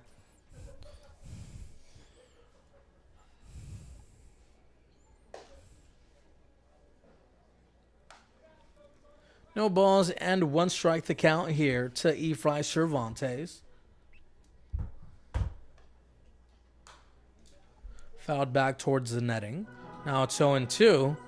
And the organist looking to bring some life to Orange County Great Park Stadium. Sam Hasegawa looks like he's back up, warming up in the Riptide bullpen. A long inning like this, seems like he's going to have to warm up again. So everyone in the lineup for the Riptide has reached the board safely. And almost everyone, as this one is off the end of the bat towards the right side in foul territory. Long ways to go for a trio of Pirates players, but that one's out of play. 2 strikes, have to expand the zone. That ball was well outside. Cervantes was able to extend his hands and push it foul. Austin Krisick is the only player in the lineup who has not scored for the Orange County Riptide. He reached the board safely, had an RBI, but he did not come around to score. This is a confident ball club right now. Watch out, CCL. That's all I can say. And they're going to want to get revenge tomorrow against the Saints. The 0-2 is too far inside and high, 1 ball and 2 strikes. And this is the kind of performance that the Riptide were looking for against an opponent that is not in the CCL. Like the Pirates, last time around, it was a 5-4 ball game, and we were talking about this during that broadcast. The beginning of the game, everyone in the stadium, including some of the staff, the coaches, thought it would be a walk in the park to go ahead and defeat this team. As They that was underestimated below them. the knees for a ball at 2-2. Yeah, And- they underestimated them then, but this time around, it's 14-4. Now we're having ourselves a party. And you know what? I do remember that last ball game. We were talking about those boxing references about getting a hit in the mouth by the underdog and not being ready to go. It was a slugfest, and they had to get a gritty win to finish out that ball game. Tonight has been a different story. They're showing why they're the more talented team. They're showing off their players, showing what they can do. The 2-2 is on the That was a outside generous corner, call. called for strike 3. Cervantes didn't agree with the call, but the umpire says, hey, it's 10 runs. Let's get going. We head to the top of the 6th inning, 14-4, all Riptide.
We head to the top half of the sixth inning. Sam Asagawa will now have a proper introduction.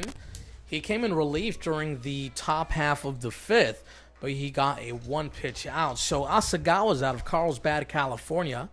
Hits from the left side, also throws from the left side. He's out of UC San Diego. Yeah, 2021 high school graduate, Division II state high school champion. Works with the fastball, curveball, slider rotation. Nice fastball there. 1 ball and 1 strike. It'll be Johnny Pacheco, Jason Ajamian, Carmelo Hernandez, or check that, Bradley Chesterton. I have to remember that, as well as Dante Somorio this half inning. It's 2 balls and 1 strike to Johnny Pacheco. So far in the ball game for the Orange County Riptide, we started off with Mike Ashley. Now we have Sam Asagawa on the mound. Then prior to him, as the 2-1 pitch is swung on and missed to even up the count, 2-2.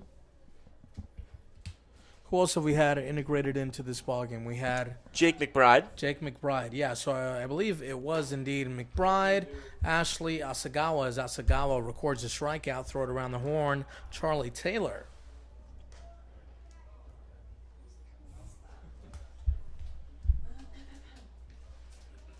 Now batting number 27, Jason Ajamian. Jason Ajamian steps up to the plate now. He walked his first time up, then had an RBI single in the top half of the fourth inning. That was the chaos play, dude.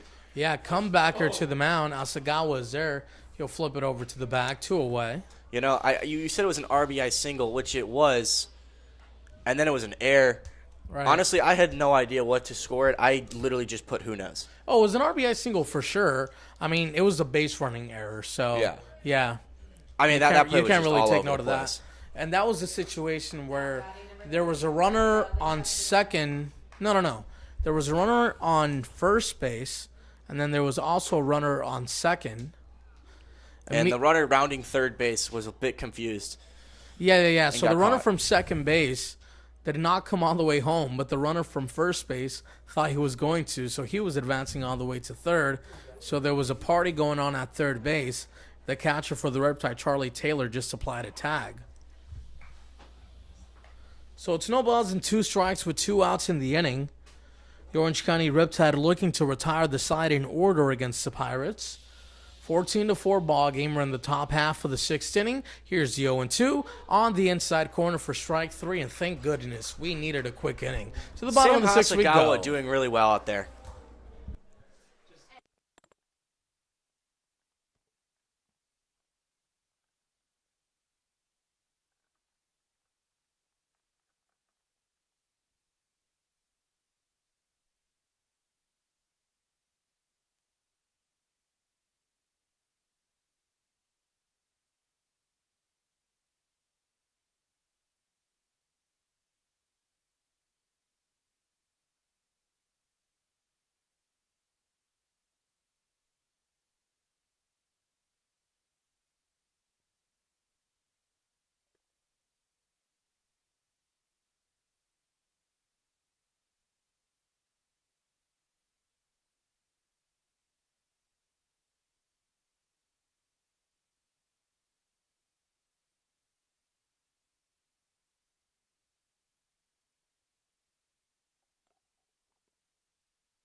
T.C. Simmons leads things off in the bottom half of the 6th inning.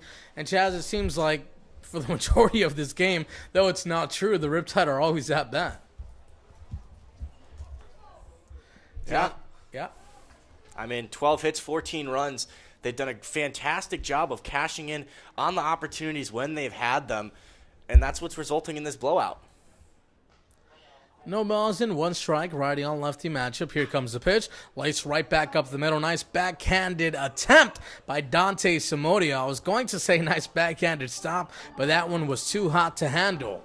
I E4 wonder on what the they're going play. to score that one. That should have been a ground out. Error. to the second baseman. Error. Any Yeah. day of the week. Yep, I and that promise is you. exactly what they scored.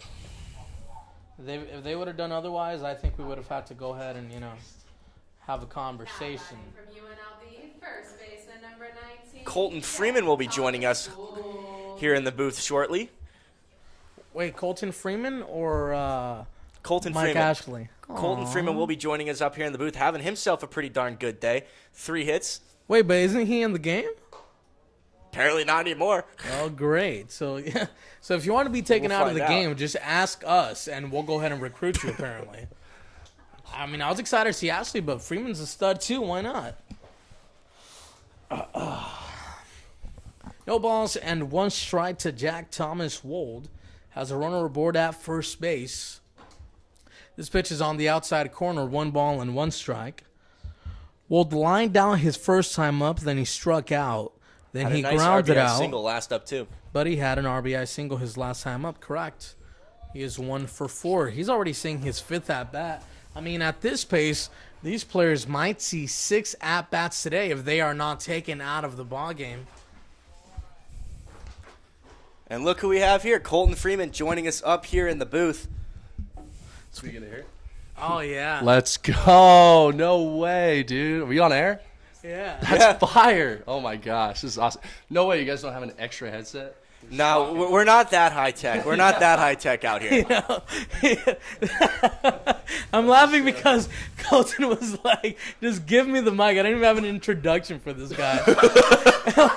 He's like, no way, we're on air. Like, I yeah, mean, dude, 3 hits, he's 100%. confident. I'm pretty stoked today. This is a great day. I mean, there's not much to say really about like league or anything. Like, I know this isn't a league game. It doesn't really mean much. I was talking to our general manager about it, and this is really just a game where, guys go out there and are struggling and stuff like that. Like, personally, I didn't think I was getting my swings off that well, and I think these last 2 games where I was really able to put the bat on the ball and stuff like that. So I think this is a good game for everyone to get back in the groove. You guys really started off league struggling a bit. Started 1 and 4. tell me What's about been the difference? This is probably going to be 3 straight wins for you guys.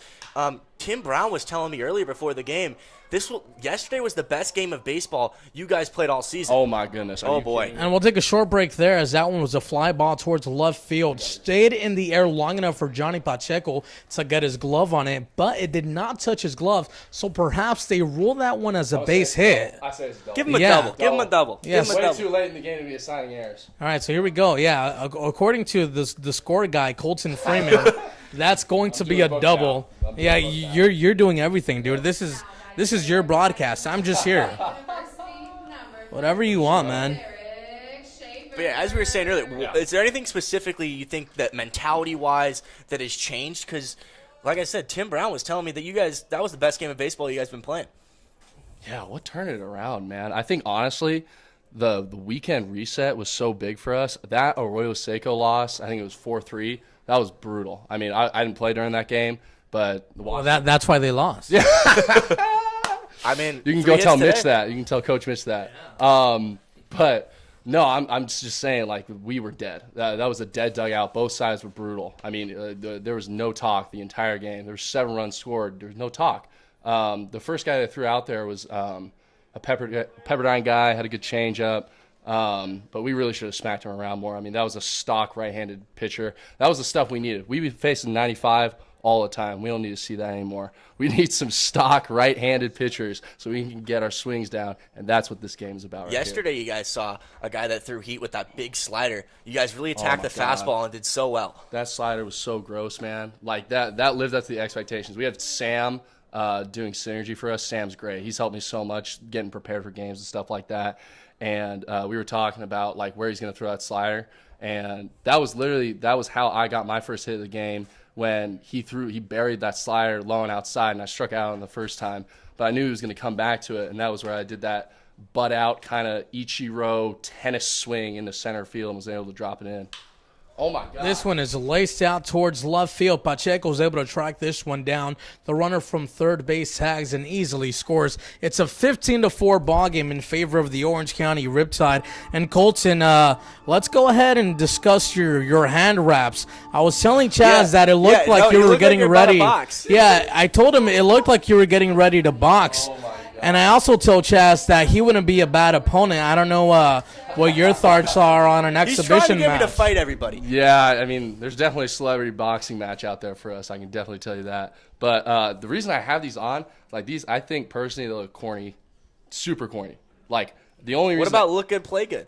Dude, I don't know. My strat is I don't do batting gloves, I don't do chains, anything like that. Like I've got no tattoos. Like I just go out there and ball, and I just use my hands to hit. That's really it. The only reason I'm wearing old-fashioned. Yeah, old-fashioned. The only reason I'm wearing these is I have bad wrists. Like for some reason, I think I was in Alaska and I slid into second base on a steal, and I put my hand down first and I jammed my wrist. I'm 20. I don't know how to slide still.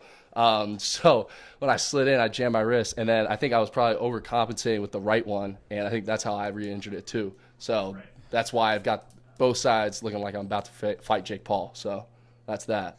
Do you think you can beat Jake Paul? No way, dude. No way. No way. I was telling Chaz during the broadcast that I think Jake Paul actually has some boxing talent. And I think people need to be aware of it because this guy puts in the work in the gym. But let's go ahead and drift back into the talk of baseball.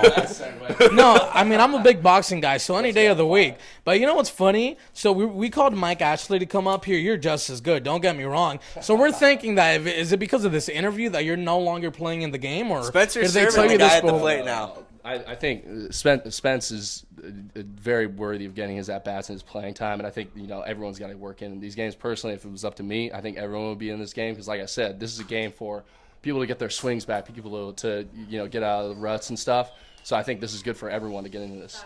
And also, I had this discussion with Chaz, in between a few innings and even during the broadcast. What are your thoughts of applying a mercy rule in the game of baseball? It's 15-4. Either you're going to give me like, dude, you're a genius, or dude, shut up. Dude, we looked at the scoreboard. Something I like to do, because the clock's right there on the right field scoreboard, is it's almost been a 3-hour game, and we're only in the sixth inning. We got out of the top of the fifth, and it was 8:20.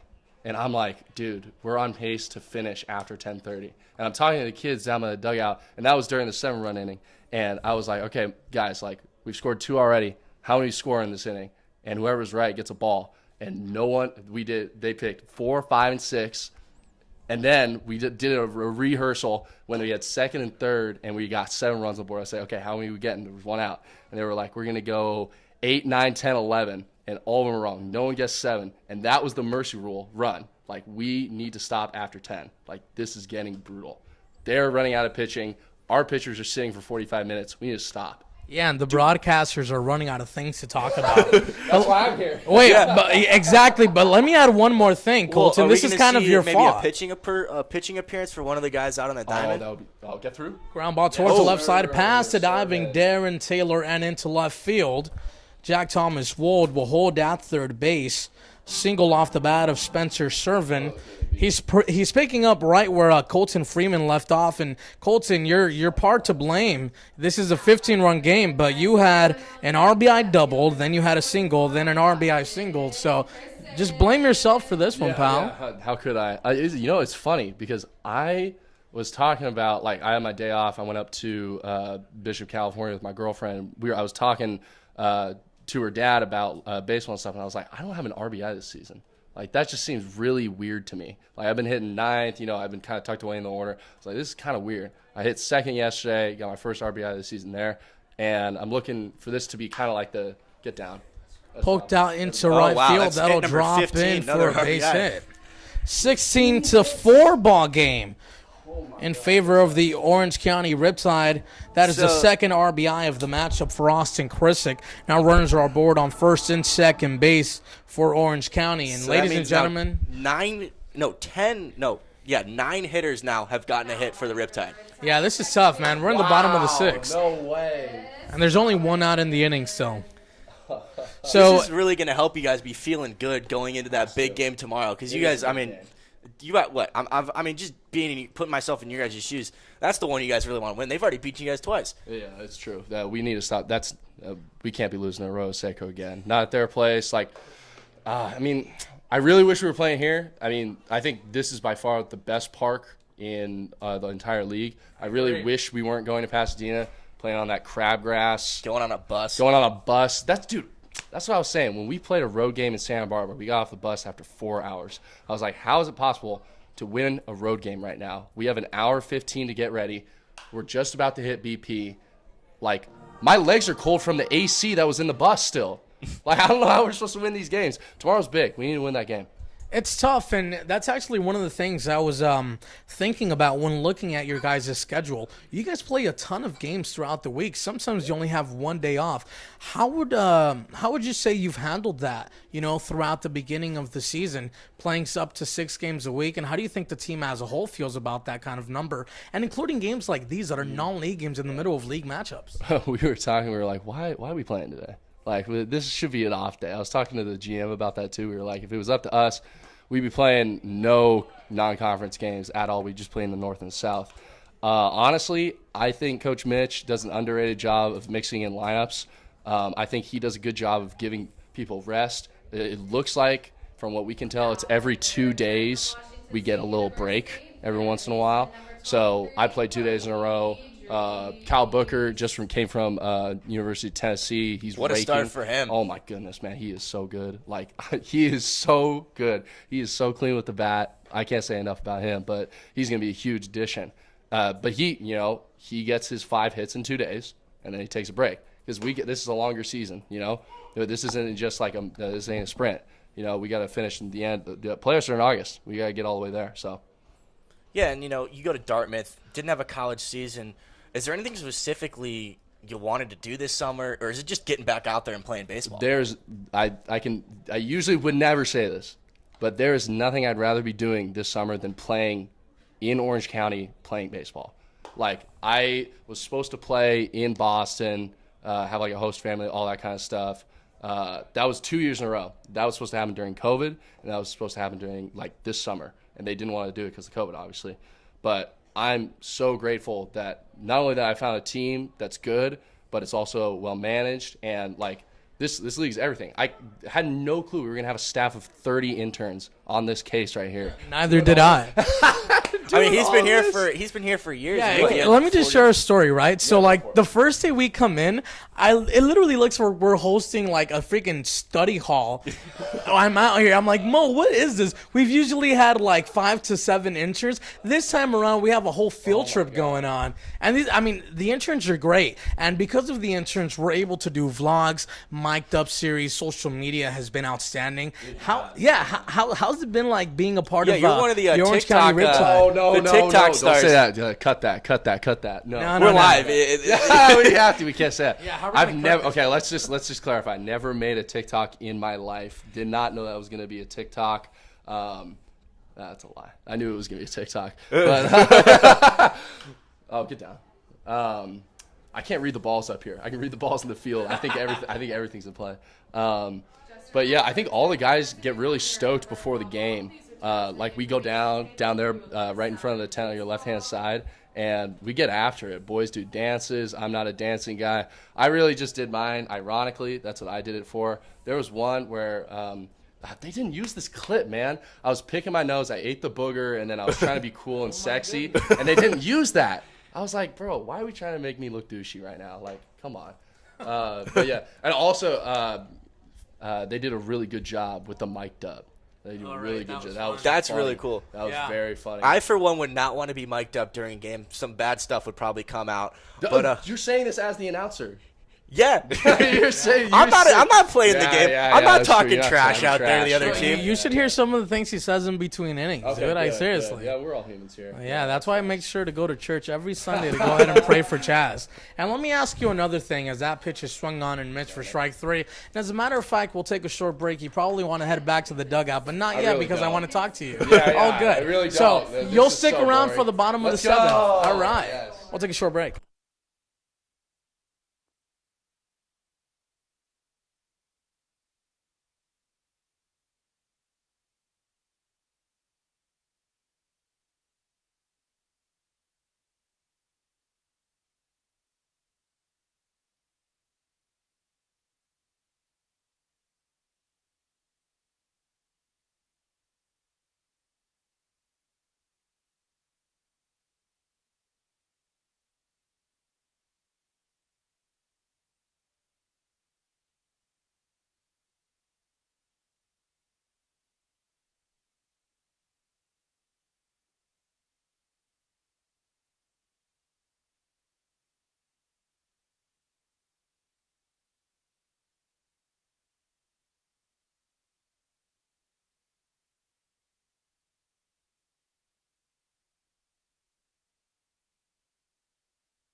We head to the bottom half of the 7th inning. Jake Biederman takes over on the mound for the Orange County Riptide. It'll be Dante Samudio, David Reina, and Kyle Soberano this half inning. If anyone gets on, Trenton Paulus. And since, we have the deficit, I've been told that Dante Samudio, his nickname is Dizzy. So let's go Dizzy at the plate, and let's go back to our interview with Colton Freeman. So, Colton, you told me this has been one of your dreams as Dizzy rips one down the left field line. That one falls in for a base hit. He takes the turn on his way towards second. He'll reach their standing leadoff double. Also seen some subs out there. It looks like Davis Diaz is now. Nope, that's still Efra. I lied. I think we got Dwight in center. Dwight in center, yeah. Dwight in center. All right, so Dwight Allen now takes over in center field for T.C. Simmons. So is it kind of odd to hear, the broadcaster while actually being next to him? You know what's weird? I've been playing, baseball video games. This is my first time having a baseball game since 2K13. I've played the show nonstop. I hear announcers. Some people don't like playing it with volume. I like hearing the announcers. This is completely normal to me. You know what's actually pretty funny as chopping ball towards the left side, throw over towards first in time, down towards third base. You just forced leaping throw that is over the glove of the covering third baseman. And if you didn't hear anything I said, it's because anyone that was actually listening to this. Yeah. How many listeners? We got 62 watching. Is that what it says? Oh, no, the numbers are slowly going down apparently. No. Hey, no. Yeah, it's a tough game to watch, to say the least. You know what's funny, though? So, the guy that does the play-by-play for 2K13, Gary Thorne, he was actually one of my professors this past year. And he talks, in his lectures, exactly how he broadcasts. It's nuts. Where do you go to school? ASU. I'm going. I'm right. getting a class. We need some outfielders out there. That is incredible. No, you don't. You don't need me. You got plenty of Power 5 guys. You guys are so gross. Yeah. All right, Colton, so tell me this. You play the show? I do. I play the show, too. How's your Diamond Dynasty team, huh? I think we got 90 overall. I've been grinding Team Affinity. 90 overall? Yeah, yeah. Oh, Chopping ball towards the left side. Stopped there. Throw over towards first base in time. The runner holds at third base. Nice play there by Biederman, much to the approval of Colton Freeman.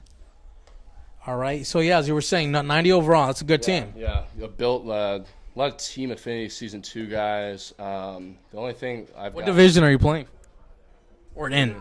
Oh, in right now, I think I'm all-star in ranked. I'm not really doing that well. I think this is my first time doing ranked. I took the whole month of April to actually get my team good, and now I'm actually playing it ranked for the first time.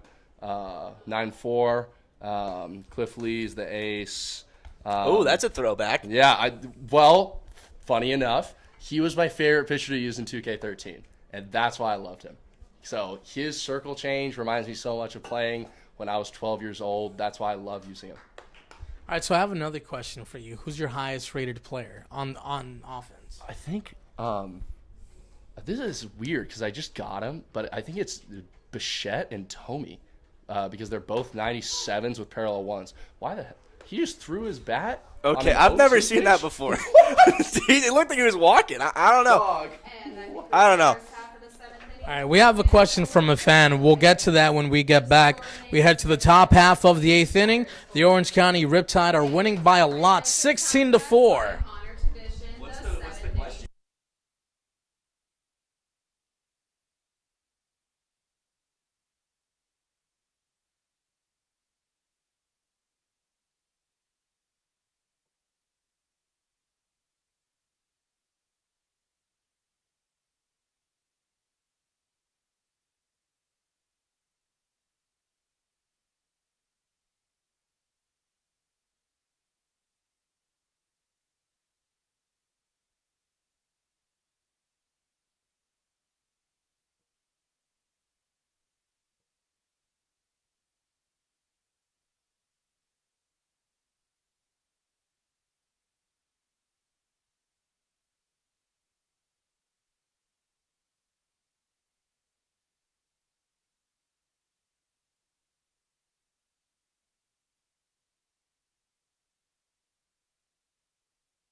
Number 7, Charlie Taylor. 16-4 ball game here at Orange County Great Park Stadium. The Riptide on top by a lot. We got Colton Freeman back up here in the booth having a good time, trying to make the most of it. Charlie Taylor at the plate. Colton, I'm going to ask you that fan question, and it's this. What player in the big leagues do you model your style of play after? Yeah, this is weird because I, growing up, am a Yankee fan because of Jeter. When I was in T-ball, my T-ball coach told me, you play like Jeter, you're going to be a good player. So I watched him, studied up on him and stuff like that, and I realized, oh, my God, Derek Jeter is the most boring player I've ever seen. Like, he was single in New York for 20 years and had no swag to him at all. I mean, he was a good type of single, though. Yeah, he was a good type of single. We don't need to go exactly into it, but he was having a good time. He had a new girlfriend every season, and that's dank. But, he's a boring player. So to say, I don't know if I model myself. That's a big statement there. I don't think Jeter was a boring player. Did you see his plays out deep in the hole? I've seen it all. Okay. I think he's got that swagger to him. He's got some collabs there with Nike and everything. Yep. I think it's remarkable to see that Jeter and Tatis play the exact same position. It is incredible. I love Tatis, and you know what? I'm a Dodgers fan, but that guy's a stud, dude. I absolutely love his style of playing, and this guy is living up to the worth. I mean, a lot of people were questioning his contract being over, $300 million, but he's well worth it. No, I think so too. Yeah, I think. Is it too early to do a player comp? But I think Davis Diaz is I'd probably say a more modest version of Tatis. He's got mad tools.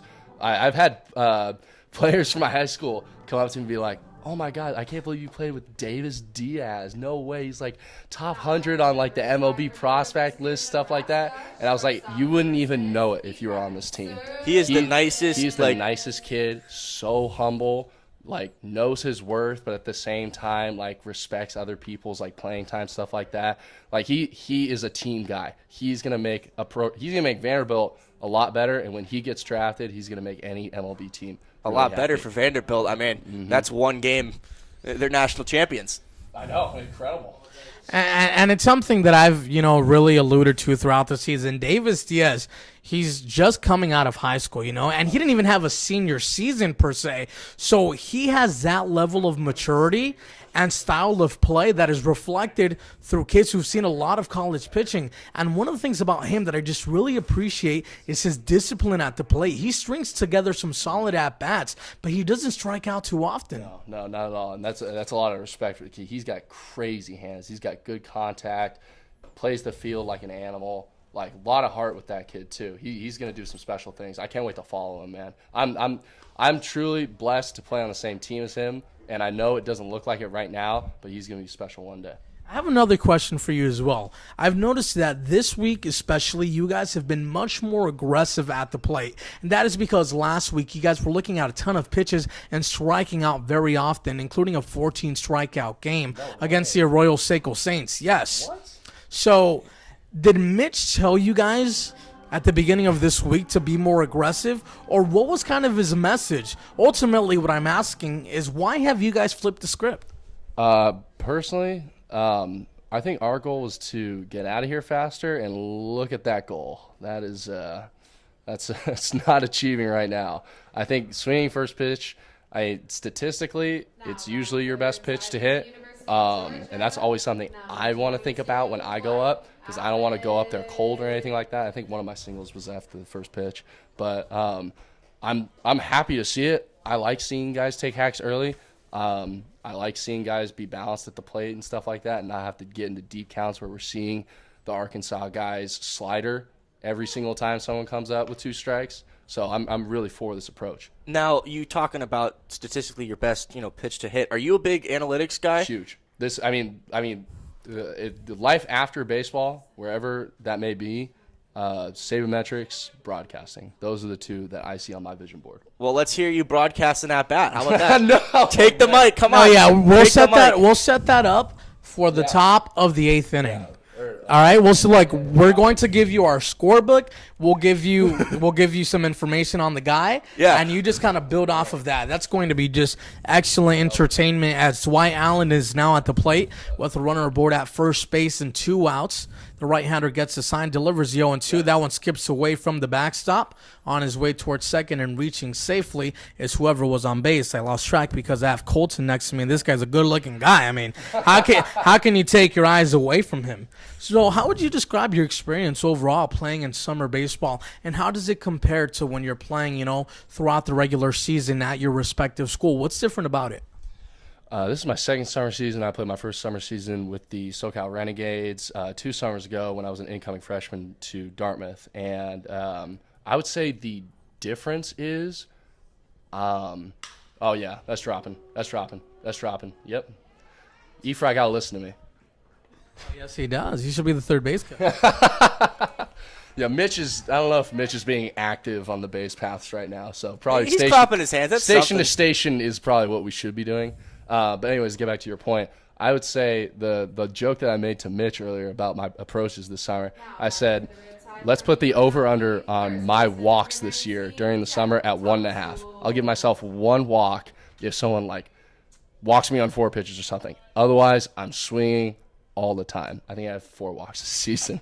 So, but hey, you're swinging the bat well. 3 hits today. Yeah, there we go. Couple yesterday. Exactly. That's why we get the bat off the shoulder. But I would say that, and as of right now, winning doesn't mean as much just because people are trying to get their at-bats in. I think as we approach, honestly, after July 4th, I think that's when things get really serious, when I think we're setting our day-to-day lineups the same. Guys aren't getting as much time off. We're throwing our guys. We're throwing our guys every game, and we're trying to win every league game that we can because it's going to start getting really important. We need to be a top 3 team in the South to get to the playoffs, and we're going to be one of those.